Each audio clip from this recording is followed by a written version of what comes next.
Hey guys, welcome to Divine Goddess Beauty. I'm Natalie Doherty.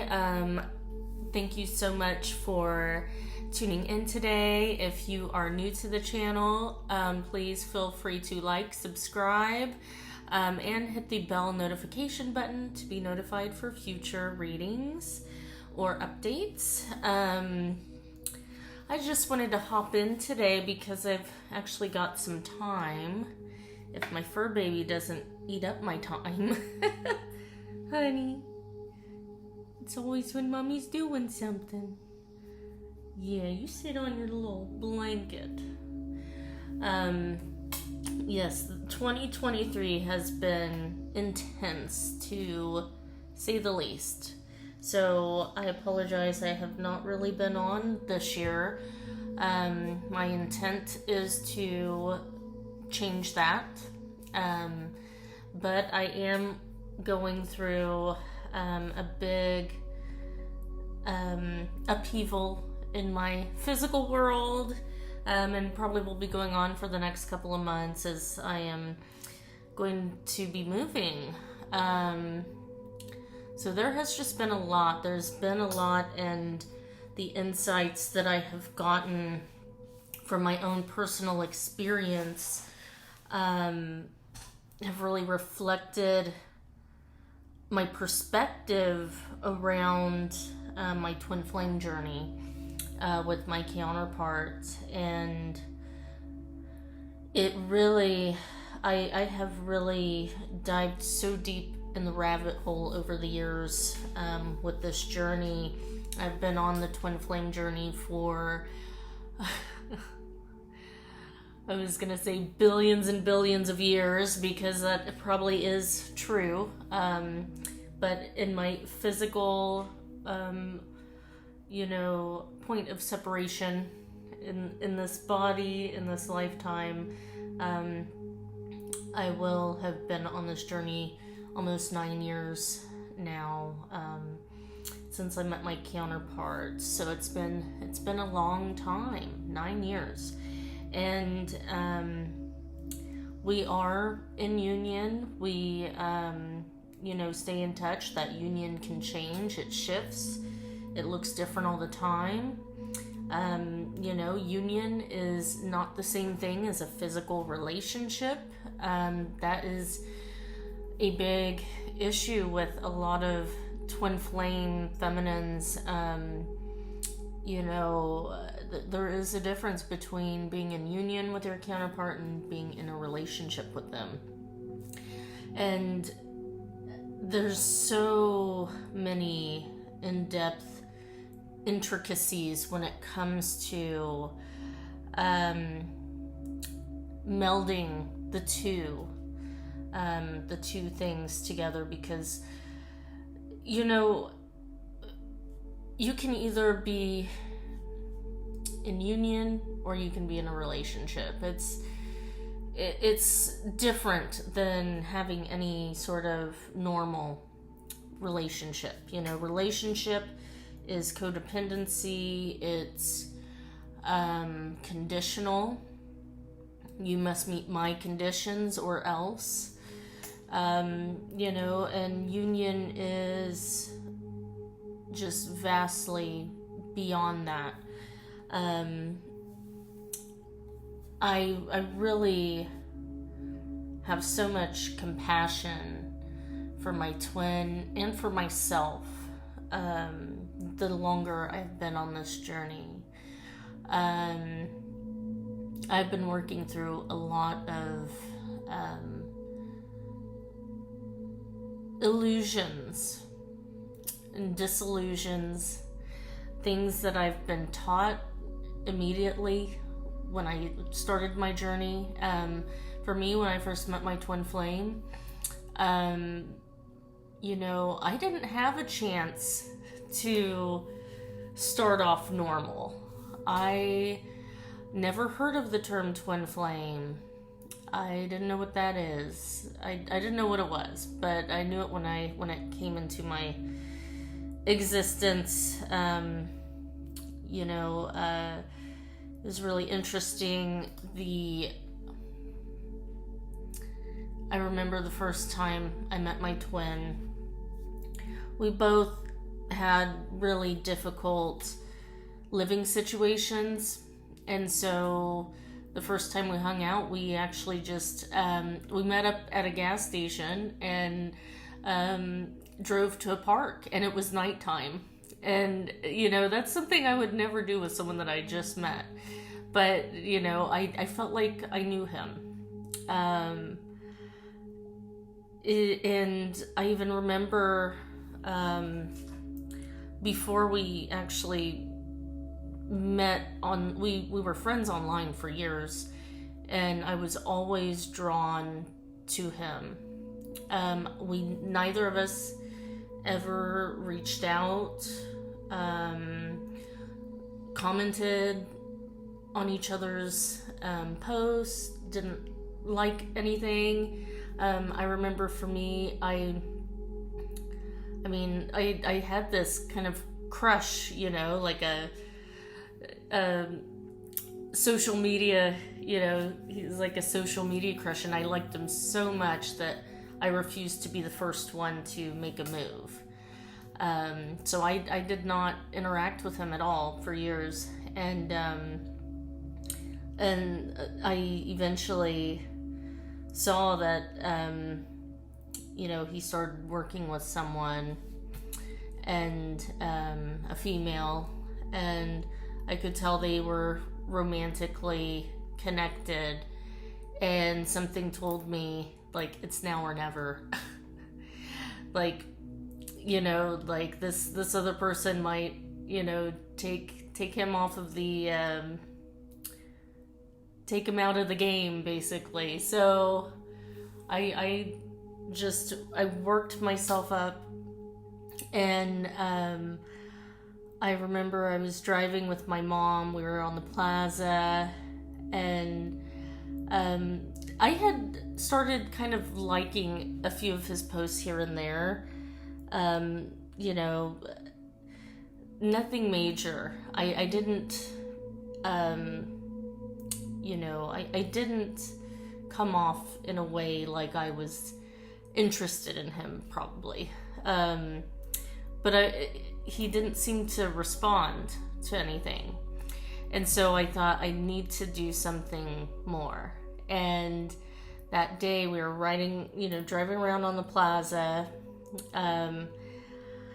I look at his Facebook, and I'm looking through his photos, and I see a photo of him with his daughter, and she looks just like him, and she was sitting on a swing, and he's behind her, holding the swing, and just has the most gorgeous smile, and someone obviously took the picture, but it was a beautiful picture.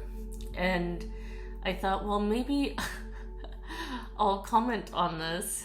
And I said, I forgot what I said. I think I said something about your daughter's beautiful, or something like that. She's so beautiful. And he actually responded to that, and he said, thank you. And my heart, I remember we were at the stop sign, and my heart just started racing. And I wrote, she looks just like you, with a smiley face. And that, was a big step for me. That was, huge. I'm like, oh my God, I'm doing this, I'm jumping in. I didn't even, I didn't do anything too crazy. That's pretty normal conversation, but in my mind, it was just so impactful. And I just remember my heart racing, and then I sent I posted the comment, and I think almost immediately he direct messaged me, and I remember he said, gorgeous pics, miss, was exactly what he said. And we've been talking ever since then. We've been in connection ever since then. But yeah, back to, it's just so funny how nervous I got, like a little giddy schoolgirl. I didn't think I could ever feel like that again. I had been through so many heartbreaks and had given up on finding love. And, so it was an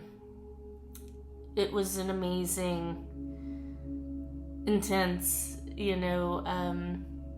sensational experience. But yes, the first night we hung out, we were at a park, and it was so dark that I couldn't even see his face. Like, I didn't see his face at all, like in person, like very clear. But I could feel his energy, and we talked for hours. We hung out for like 4 or 6 hours in the car just talking, and it was so much fun. I think we started at the park, and then I think we were at the park the whole time. It's kind of a blur because there were a few times we I think that was, or maybe that was all the same night. I'm trying to remember here. No, so we hung out, we started at the park, and then we went to his mom's house. And it's funny because he actually said it was his aunt's house. And then I found out later it was his mom's house. So I don't know what that was about, but I kind of just ignored it. I assume he just wanted to make sure I wasn't like crazy or anything. I don't know. So we're in the car, we're talking, and then we go to his mom's house, but it's still dark outside, so it's still dark. I still can't see his face very well, but we just hung out and talked and laughed and listened to music, and I felt like we had so much more in common than expected. But it's almost like not being able to see him, I was able to like feel him, like his energy more, like it made it more pronounced, like almost like blind people that make sure their senses more strong, if you can't see. That's almost the experience I was having. And I just remember thinking when I left that night was like, he's a cool guy. I really like him. Like, I like him. It was like that. Like, it wasn't like this crazy, like, love epiphany. It was just like, this is a cool guy. Like, he's really cool. And after that, let me see. After that is shortly after we maybe hung out one other time, and then it all came, rushing in, all the twin flame information online. Things just came out of nowhere, just flooding my experience.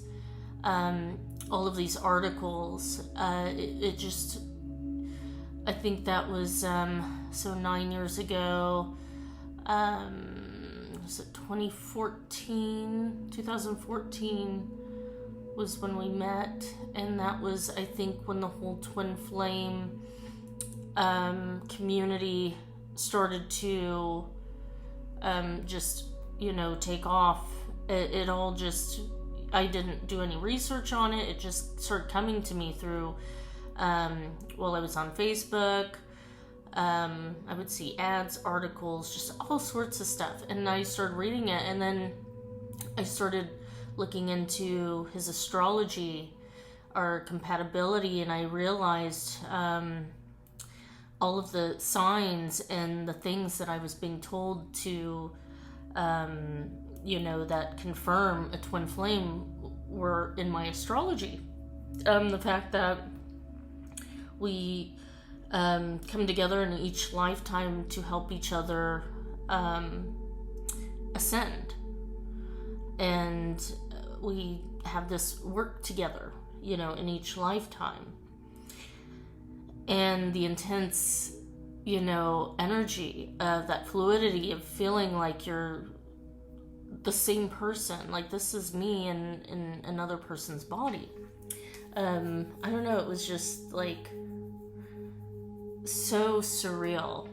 And it's crazy to even think back on it because, I don't have those same experiences that I did back then. My energy has really come back into myself more again as we're both doing our work separately, working on rebalancing. It's been hectic.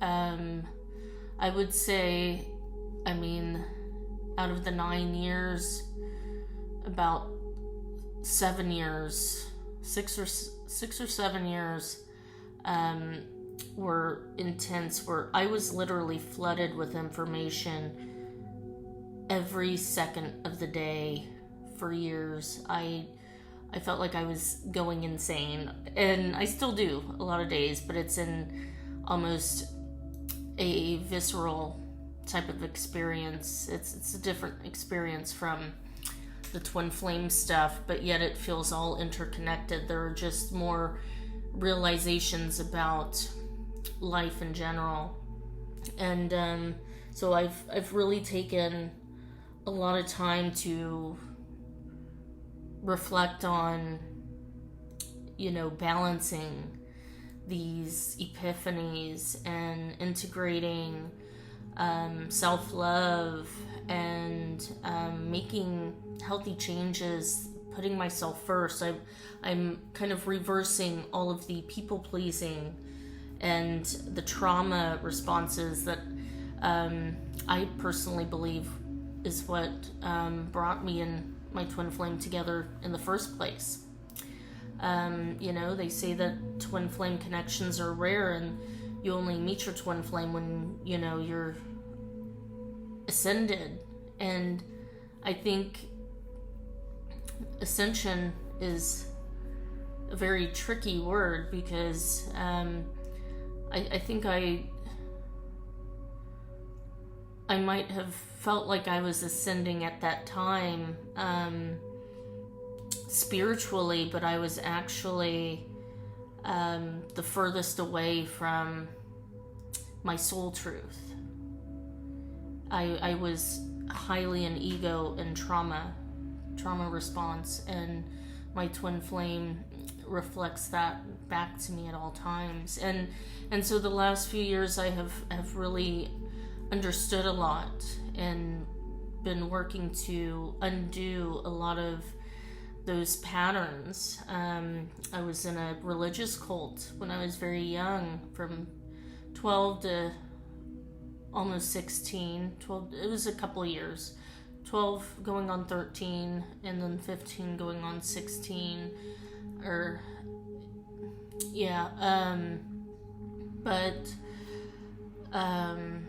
13 going on 14, I think, to almost 16. I was brainwashed heavily, and when I left that experience, that was the beginning of my soul death, and I had been in a dark night of the soul ever since then. And then meeting my twin flame actually spiraled that into oblivion. So, it's been a roller coaster ride, to say the least. The majority of my life, since 16, or since 14, really. But I remember when I left, I made a pact to God that I was going to serve God, and I was going to strip myself of all human nature ways that were selfish, and what I did was I put other people above me by doing that. I stripped myself of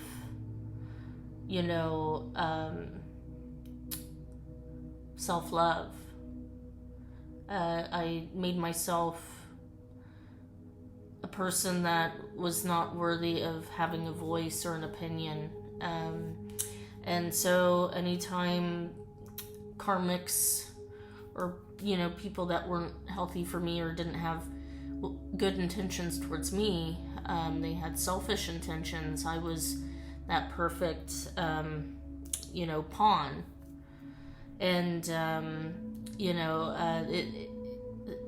when I met my twin flame, I saw myself so deeply in him that I felt, I never felt so safe before, like the only other person that made me feel that safe in life was my mom. And, but even still, like my twin flame was me. So it was even deeper than that. I truly felt unconditional love. I felt like I was seen for myself and loved just as I am. So it's been a very beautiful connection, but there's been a lot going on. And even with my journey of working on law of attraction, manifesting, all of these things, really studying the ins and outs of the results of things and what I'm doing internally that's causing it and what I can do to change it. Because I found that there's some things work, and then other times it's almost like a jigsaw puzzle, and it's so complex that the mastery is almost impossible, to be able to completely consciously understand the mechanisms of the dualistic nature of reality, and being a co-creator of that. And so that's really pushed me even deeper to coming back to practicalities, being more present. I've become more present the more I have surrendered a lot of the work and the healing and the manifesting, and almost manifesting the things I don't want because, of the fear.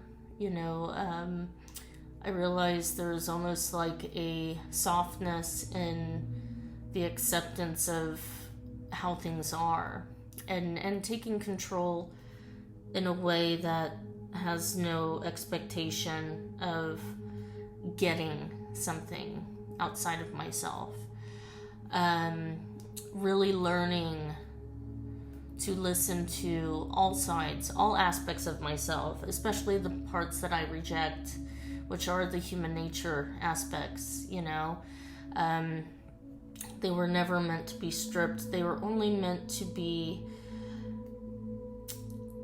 they were meant to be loved and seen in me, and I'm starting to do that. The last couple of years especially, I've been focusing more on myself and balancing and trying to get everyone else's mental chatter and opinions out of my perception, so that I can have a clear channel to myself again.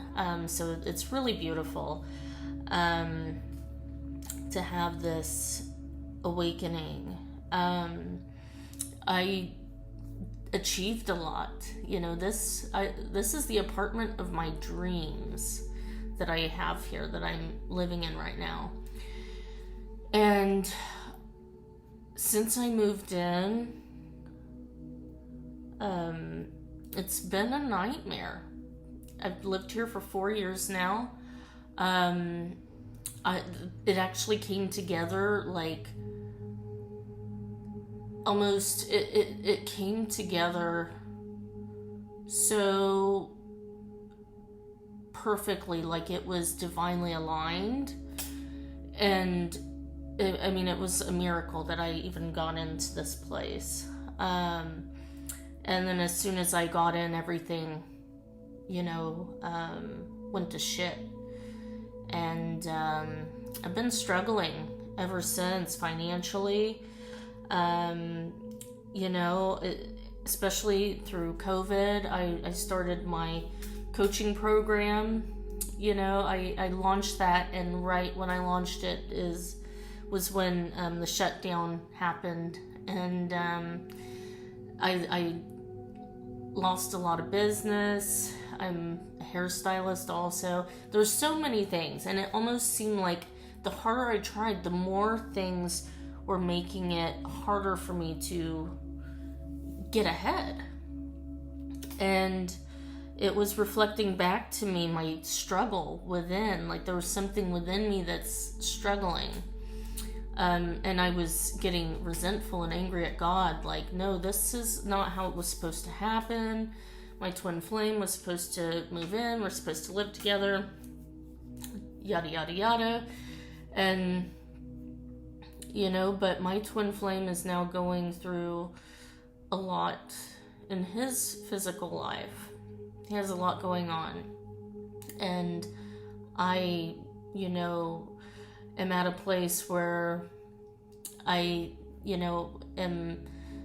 already knew that's how this would happen. I knew because, the feminine goes through these awakenings first, and then the masculine follows. So it almost seems, even more unfair for the feminine, because it's like, well, I already went through all of this, and now I have to wait even longer for him or her to go through it, so I know this is a time where masculines are being faced with a lot of hard things to push them to come into physical union with the feminine. And but I'm at a place where I don't feel like I have to do anything about it. And it's like I'm I still have moments where I grieve, but it's also like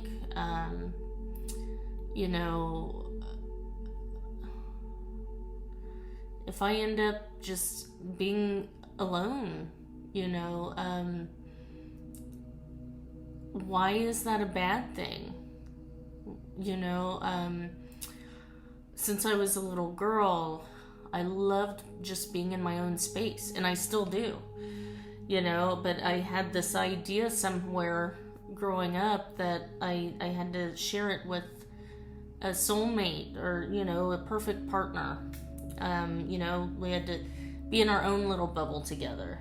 And, maybe that's not true. Maybe, I should be happy either way. And, it's just the illusions, the thoughts that, I'm feeding into as a real belief. So that's pretty much kind of what's been going on. And so I have been looking at new apartments because they want to raise my rent an additional $400 a month when my lease is up here. They already raised it $100 extra last year. I mean, that's just ridiculous with a single person income. And with all of the trauma that I have gone through living here, it might be nice to just release that idea.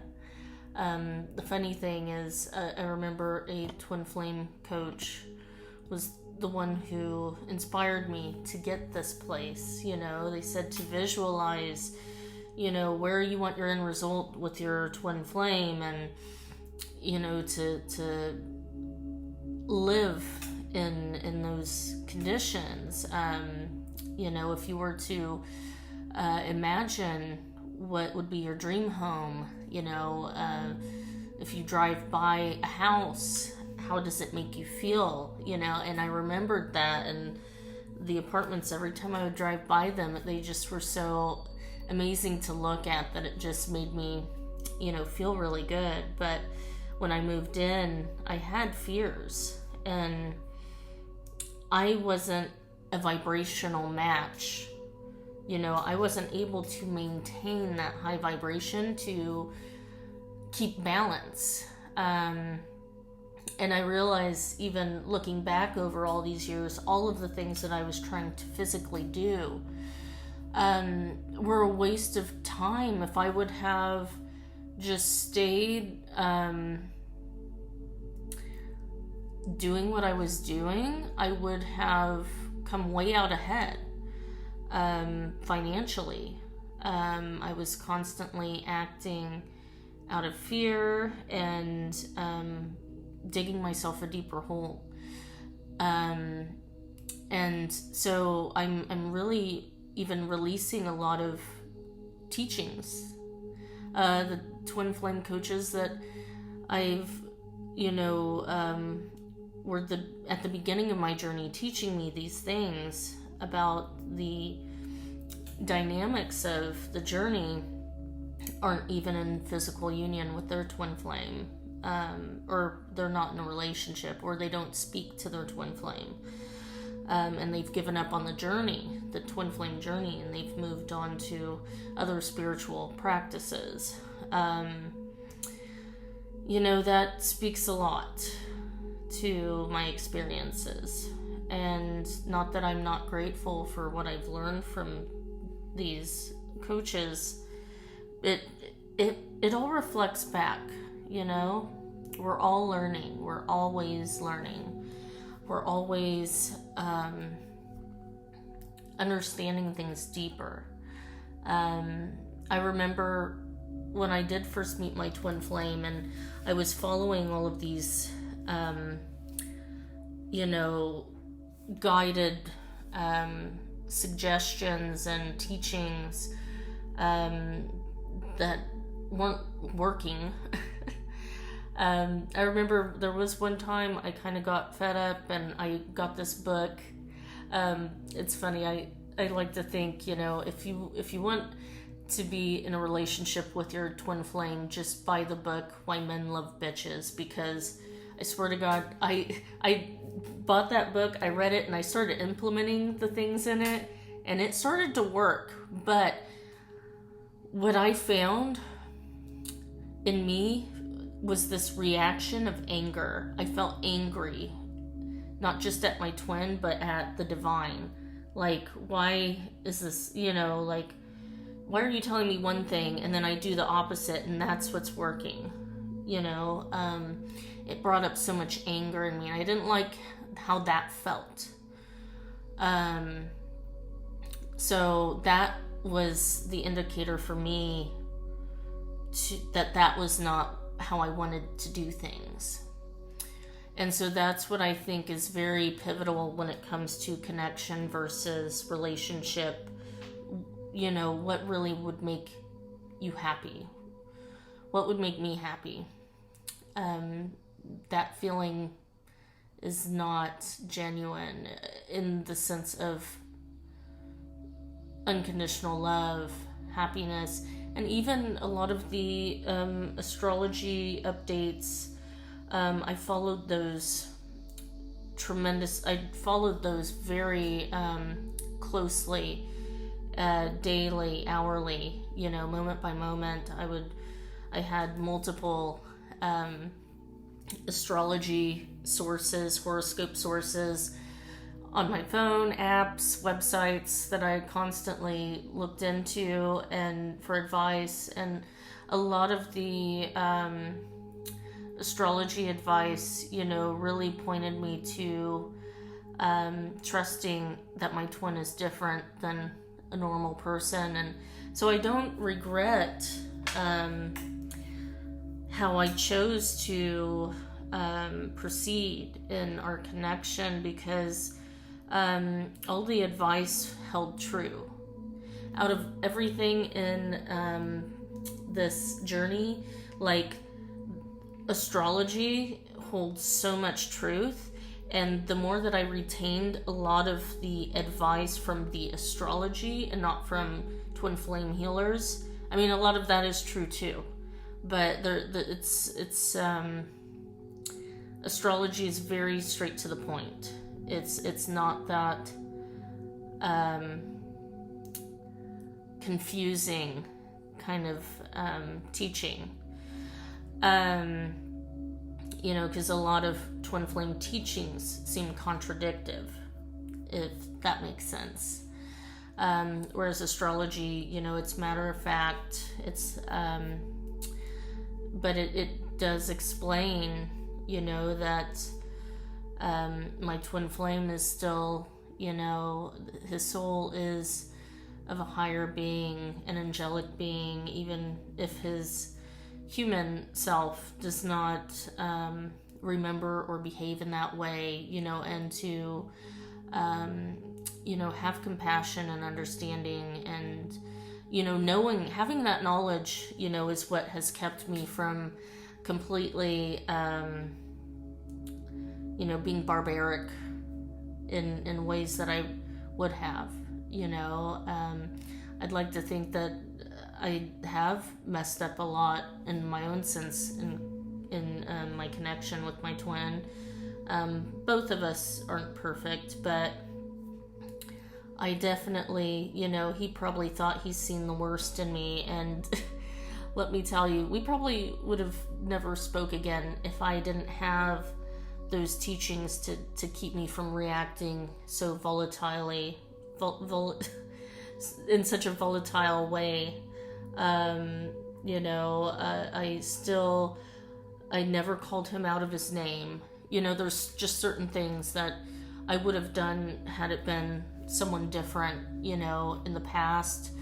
I would have definitely, cut him off forever and said the meanest, most horrible things, and there's a lot that I did not do because I knew, there's a good heart in him, and so that has, really kept us together and in communication. And so, right now we aren't communicating as much as I'd like, but he is going through a lot, as well as a lot of the masculines in the collective at this time. This is a time period that the masculines are really being pushed to evaluate a lot of the decisions they've made in their life, and also obligations, responsibilities, people and things that they're in contract with, so I'm holding space. I am focusing on myself and my own world, giving me the love that I need, putting myself first, and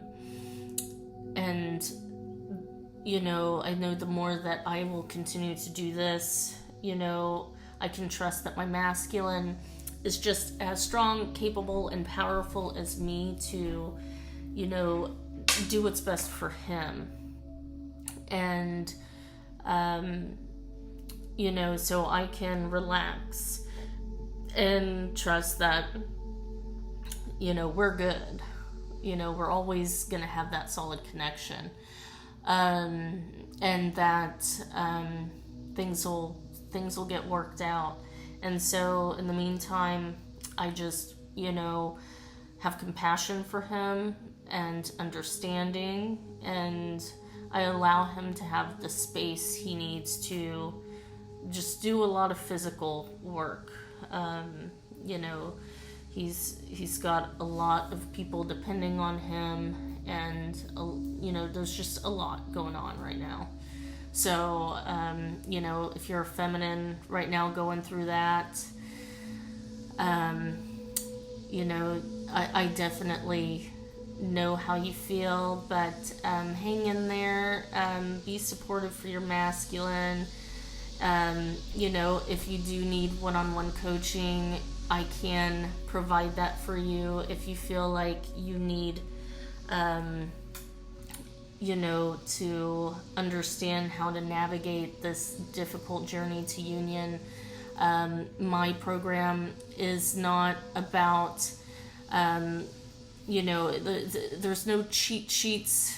It's about real advice, a real solid plan, and how to truly navigate the journey, even through setbacks, obstacles, karmic situations. You know, this is for the long term. So my coaching program will help you to maintain and grow your connection naturally and beautifully, you know, harmoniously, the best that you can. What you do with it, you know, I can help guide you through that. And that information will always be available to you, so that you can always reflect back on it if you, you know, have a bump in the road, down the road. You know, so that's really wonderful. I do also have a free Facebook private group. It's a private group on Facebook called the Ultimate Twin Flame Union. And my coaching program is the Ultimate Twin Flame Union Mastery Program, and I can put the links down below for you if you feel called, if you feel like that is something that would really benefit you. I highly recommend. You know, I know all the do's and don'ts. I know all the things that, you know, other teachers speak on, and I can give you very guided advice, you know, for you to make the right choices for you and your connection. So thank you so much for tuning in today. Again, please hit the like button, subscribe, and I will talk to you later. Bye.